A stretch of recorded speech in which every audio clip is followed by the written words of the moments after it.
Hello and welcome to PSY 120 Careers in Psychology, Neuroscience, and Human Development for the fall of 2024. In this video, I'm going to take you on a little tour of the D2L page and also the platform where I'm having you read your textbook and interact with one another. So the place where you're going to start is on the D2L page. I work very hard to make sure that my D2L pages have every piece of information that you need to know for all of my courses, whether they're in person or online, like this one. So the place you're going to start is right here on the landing page. I have information here about how to access your textbook, and we'll go over that in more detail here in a minute. Brief introduction to me, the content browsers where you'll probably spend most of your time during the semester. So we'll go ahead and click on the Start Here tab. And what that shows you is some of the basic information that is necessary for you to understand how to navigate the course. The first stop is the welcome message. And here I've given you all of my contact information. With this course being online, your most reliable way to contact me is through my email address, which is listed here. You can also call me. These days, our calls are through Microsoft Teams, but they work very much like a regular phone. I just answer it with my laptop instead of a physical phone. With office hours, I've moved away from having scheduled office hours,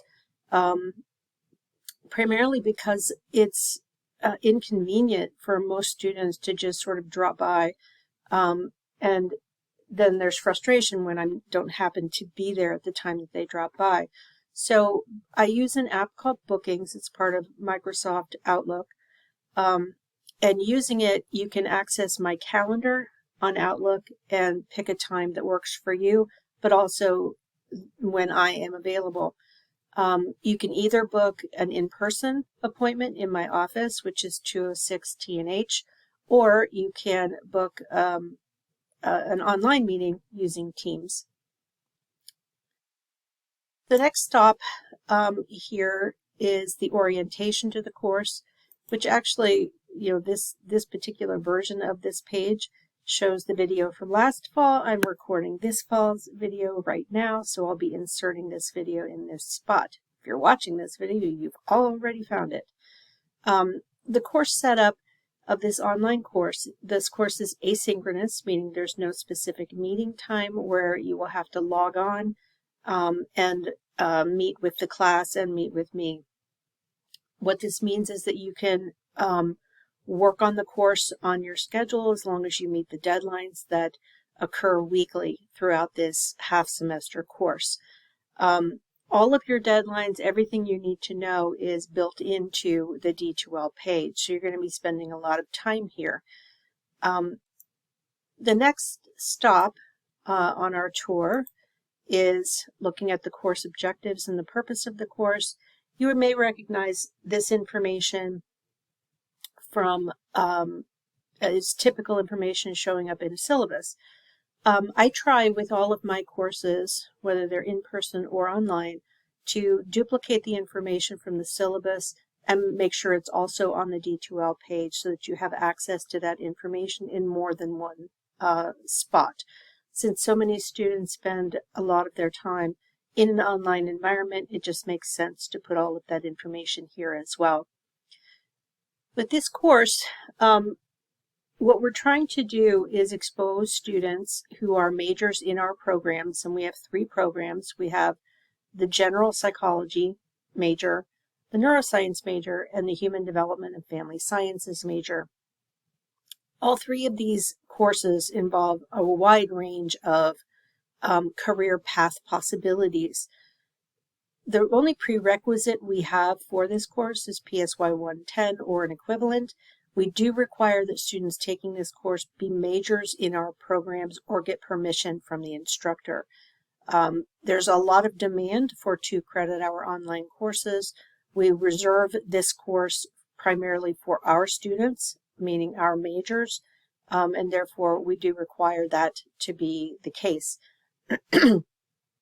The course objectives involve helping you to understand the full range of career possibilities in the broader domain of psychology, including neuroscience and human development. We want you to be able to articulate and show an understanding of the various career options open to you. We want you to understand how your own goals and interests should be predictive of your own educational and career choices. And we'll help you to build some skills, some very concrete skills to get you started on that path, like producing a resume or a vita, producing cover letters and statements of purpose, working through your academic plan, especially if you are a younger student, a first year or second year student. This will be really helpful to you as you move forward in your academic career. Our next stop on the tour is where you find your syllabus. You have the full syllabus in a couple of different formats. You can look at the syllabus in PDF format. You can also download it in Word. I've also had many requests from students. Is there a way you can just pull out the course schedule and separate it from the big long syllabus that includes all of the policies and procedures? So these last two files here, or these next two files here rather, are the course schedule, and they're in two forms, PDF and Word. The last thing here is what's called a course map. Course maps are required of all online courses at the University of Mount Union. What it does is map out the connections between course learning outcomes, department learning outcomes, and weekly learning outcomes that are tethered to assignments. So you can feel free to look at those things. We'll come back to the syllabus here in a second, but I want to jump down to course materials and perusal. The required reading for this course is a text called Careers in Psychology, Opportunities in a Changing World. We're using the 5th edition. Kuthar and Morgan are the authors. To access your text, before you go hunting down cheap copies or whatever, you must read your text in the context of an application called Perusal. I'll give you a deeper dive into Perusal in a little bit, but just to set the stage, basically Perusal is like social media for reading. And given that this is an online asynchronous course, Perusal is the only place where I can interact with all of you, and you can interact with each other. I have found every year that I teach this class, just the questions that students ask as they read they're hard for me to answer, which is fabulous. And I've listened to lots of interesting conversations that students have with each other about these various career opportunities. And the biggest thing that students realize is that there are just so many possibilities for students as they're thinking about their interest in psychology. Now, there's a description here, and this is completely copied and pasted from the Perusal website, just a blanket description for how Perusal works. This same description is also included as a part of the syllabus. So you can read that. I'm not going to spend the time going over it point by point because you're perfectly capable of reading it on your own. Go back to the syllabus for a second. When you click on the PDF syllabus, it should open in its own page like this. And what you can see here is all of my instructor information, my email, my office location, the link for making an appointment with me, and my phone number. It also includes the course description and the course purpose, which are also covered on the D2L page, and the learning outcomes. Now, something that doesn't show up on the D2L page in such an obvious form is the connection between this course and our program learning outcomes as a department, so as the Department of Psychology, Neuroscience, and Human Development. And those connections are made clear here in this part of the syllabus. The course learning outcomes are outlined here just as they are on the D2L page. Technology requirements, since this is an online course, obviously you need a working computer that has the capacity to do the kind of work that you will be expected to do. In your written assignments, you are expected to use Microsoft Word. And I would strongly suggest that you use Office 365 OneDrive for your cloud storage or some other cloud backup so that you're not relying just on your computer for storage of valuable information. If you have questions or concerns about this, you can ask me or you can contact the help desk. As I mentioned just a minute ago, your textbook is the 5th edition of Careers in Psychology, Opportunities in a Changing World by Kuthar and Morgan. This text is required, and you will have weekly reading assignments associated with it. As I stated before, you're going to be using Perusal in order to access your text. The way this works is that first you'll go to Perusal, you'll set up an account. Having an account on Perusal is free. But textbooks, getting access to those textbooks requires purchase. Now, if you're involved in the Rater Ready program, that's included in your costs for being a student. So there are 2 basic ways you can get access to your text. This course code, that's just to enroll in my course on Perusal. That does not have anything to do with specifically being able to open your textbook. That just puts you on the roster in my class. Then what you'll need to do, if you're using Rater Ready, you need to contact the bookstore, the university store, and get the purchase code for enrolling for accessing the textbook after you've enrolled in the course. So remember, if you're using Rater Ready, you enroll in the class using this course code, which is my last name and HEZJE. Then it will, when you open the page, the first time you try to do a reading assignment, it will stop you and say you need to purchase access. And you'll be given 2 courses. Either enter a purchase code from your university store, or you'll need to purchase access, which is basically rental access, using a credit card. So those are your 2 choices there. All of the assignments that you will be expected to complete are outlined here in the syllabus. What I try to do is set the course up so it's a very reliable pattern. You have written assignments that need to be submitted electronically in the Dropbox on D2L by the end of the week. Almost all of the deadlines are going to be 11:59 on Sundays, just so that you can get into that sort of rhythm and routine. Reading engagement on Perusal, reading assignments are listed in Perusal, and I'll be going there in a second so that you can see that. There will be 5 separate written assignments that you'll be completing. They're more activities than essays, although there are reflection essays that are a part of most of the assignments. You have one assignment where you'll be exploring your personality and values, and this is a task that's outlined in your textbook as well. Same with assignment 2, which is exploring your interest in psychology.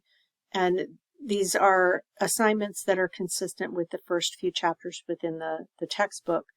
Then I'm having you visit the Bureau of Labor Statistics and get familiar with how to use that federal government resource as a way of exploring all kinds of aspects related to different career paths, like, what's the work environment like, what education is required, what's the average or the median salary, and so on.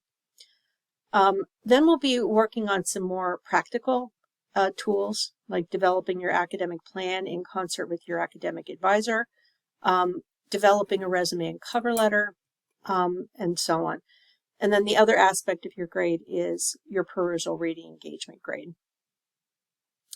This is the grading scale that we as an entire department use, and it's presented here. You might notice subtle differences between our preferred grading scale and that used in some other courses, but it's the scale that we use in all psychology classes.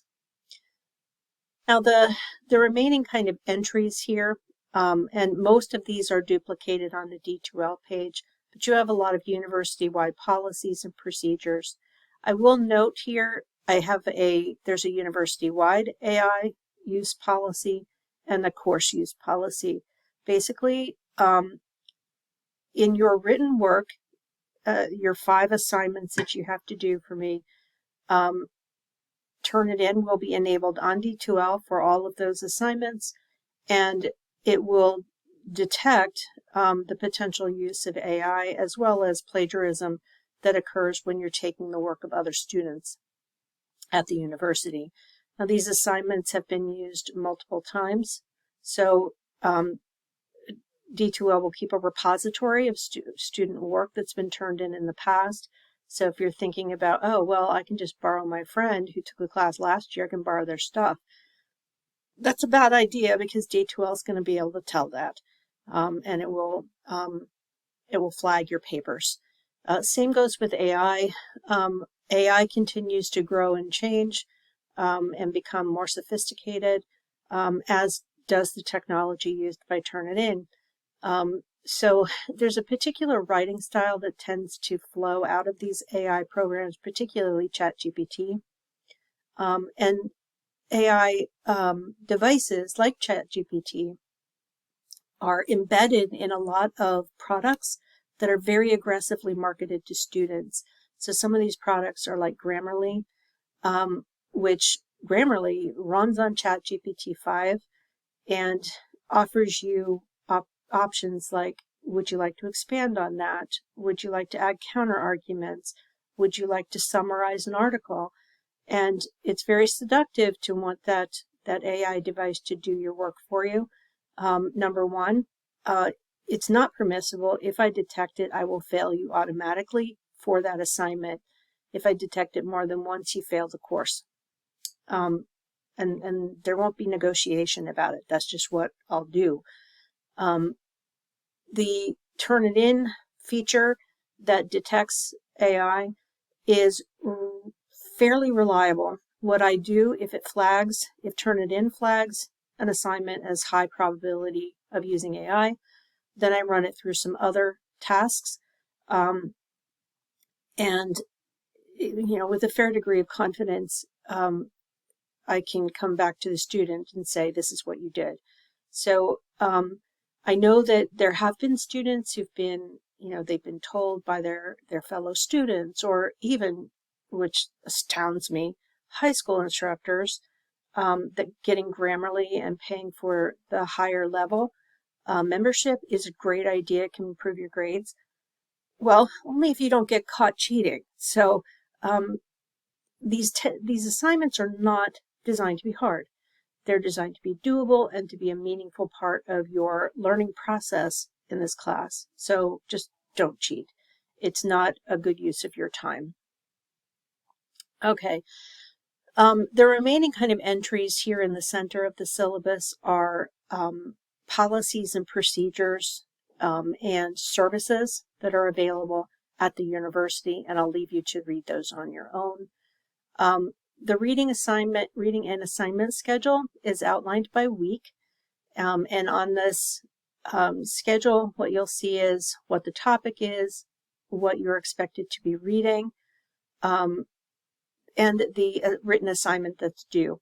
So most weeks, what you're going to have is a reading assignment from your textbook. So for instance, in week 1, you're expected to read Cuther and Morgan chapters 1 and 2, and to complete your perusal, what are called annotations, and I'll explain that when we go visit perusal by Sunday at 11:59. Same for the first written assignment, which is exploring your personality and values. So each week what you can see is, usually it's 2 chapters that you're going to work with. The chapters are very short and highly manageable, and then a written assignment. Week 4, you don't have a written assignment, but you are encouraged to meet with your academic advisor and work on your academic plan assignment that is due the following week during week 5. Week 6, you're building a resume and cover letter. And again, you're still reading your textbook and working your way through it. The final week, week 7, there are 3 short chapters on job seeking, and graduate level careers, as well as a short primer on how to get into graduate school. So that's your syllabus. Where you're going to spend most of your time during this half semester course is the weekly modules. And the way I set up the modules, I think I can pop this out and make it bigger. There you go. Each week there will be a short written overview for what we're going to be covering that week. There's a short video overview of what will be covered during the week, a set of learning objectives, and then most importantly, your weekly tasks. And each of these tasks has a drop down. So, your first task during week 1, watch this video. Your second task is to carefully read the whole course syllabus and put the deadlines in your calendar. Your third task is to read your perusal assignments. And in week 1, that's chapter 1 and chapter 2.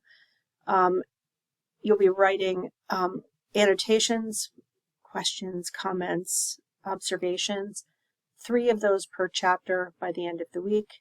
And you'll be watching your lecture videos for each of the chapters as well.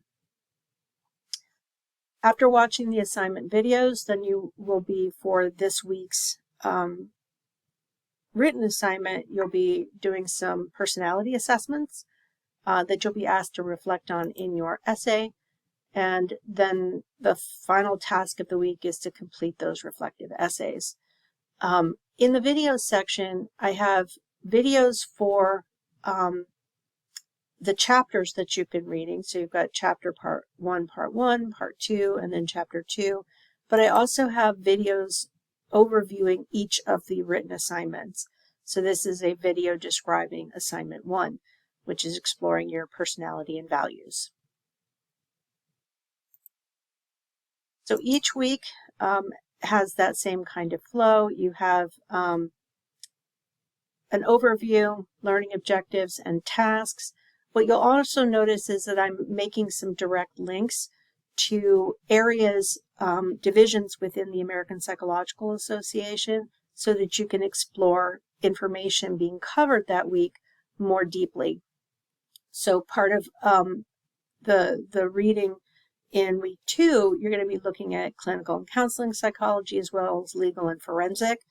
And I've linked here the divisions of APA that are connected to those areas of study. So each week that you're going to be working on this class is outlined. You can work at your own pace. Just understand that grading of written work, of the written assignments, I won't be able to grade those ahead of time. If you're getting way ahead in the class, I grade those week to week, so you may have to wait for feedback if you choose to work ahead. So let's go ahead and visit perusal. As I mentioned, when you first get started, you'll create an account in perusal. You'll be prompted, part of the screen that you'll see is join a class, and you'll be prompted then to enter the course code, and that's what will enable you to enroll as a member of the class. It will look pretty much like this when you first log on. Each assignment is listed out. The deadlines are indicated. The first time you try and open the text, it will block you and say you have to purchase access. So as I said earlier, you have 2 choices there. If you're using Rater Ready, you need to contact the bookstore and get your purchase code and put that code in the option where it asks you for it. The other option is that you purchase your rental of the textbook directly using a credit card. I don't care which way you do it, just make sure that you get access and get started reading. So once you have access, since there haven't been any conversations yet, I'll show you how this works. So let's say you're interested in commenting on this first section of the text. What you do is you highlight it, and then pops a dialog box. And in that dialog box, you can type your question or comment for students to respond to, and for me to respond to. You're expected to do 3 comments, questions, reflections. Perusal calls them annotations. You'll be expected to do 3 of those every chapter. So psychology is the study of mind and behavior, permits us to use to help people who are experiencing problems. That's true, but it's more than that. So you can make a comment. Why I said this is like social media for reading is because you can do all kinds of things here. You can ask a question, and when you do, it will be marked as a question.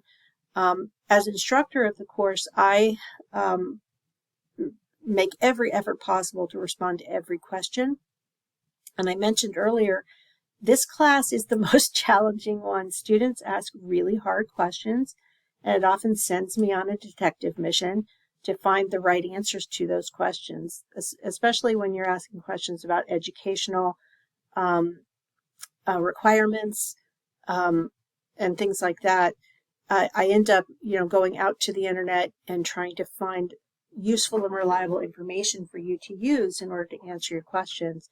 Often students will have the same question, so I try and flag the whole group so that you will get to respond to it.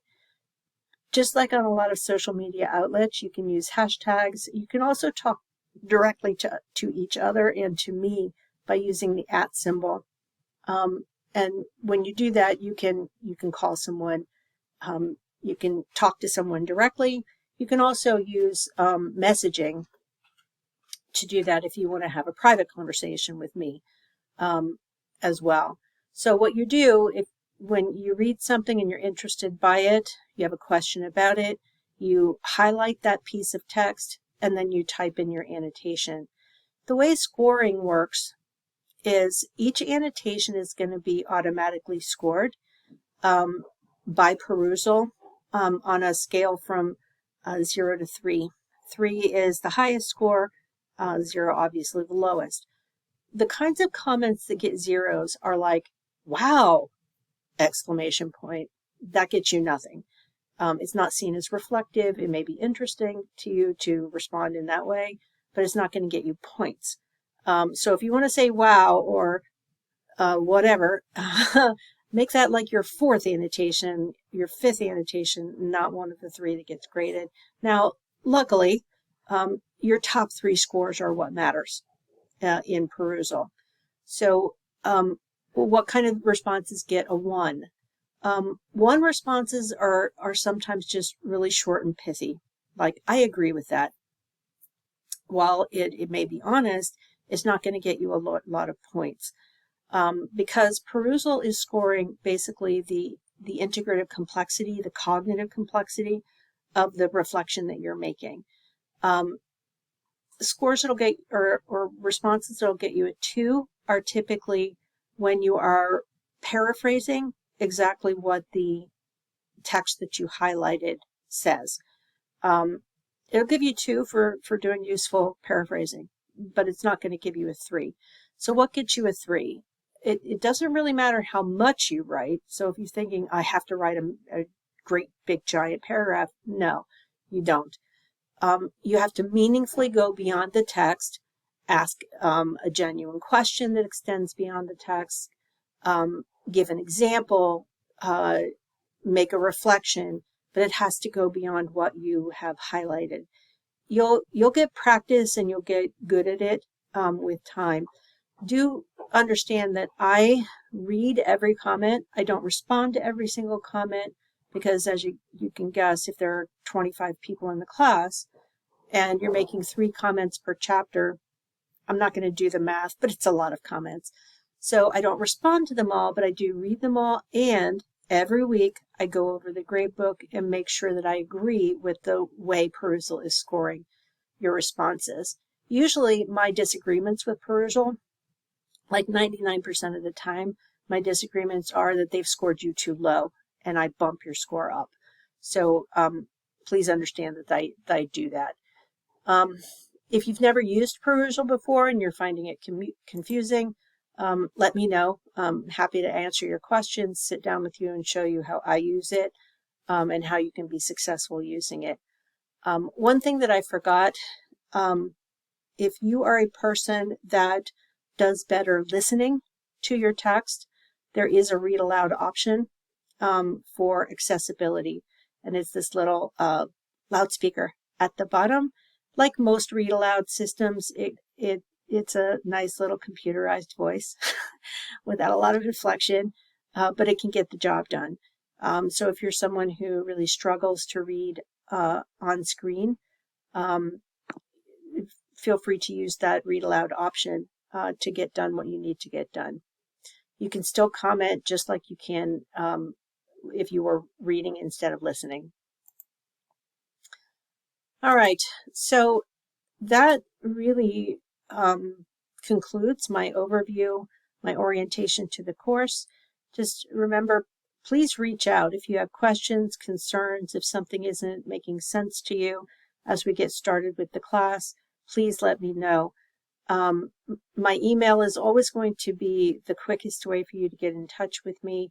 Like most folks these days, I get my email on my computer as well as on my phone. I will stay, if you reach out to me after 9 p.m., you are not going to get a response from me until the morning. Other than that, I tend to be pretty quick with my responses to my students. So I look forward to getting to know you as we start working in this class. Please reach out if you need anything.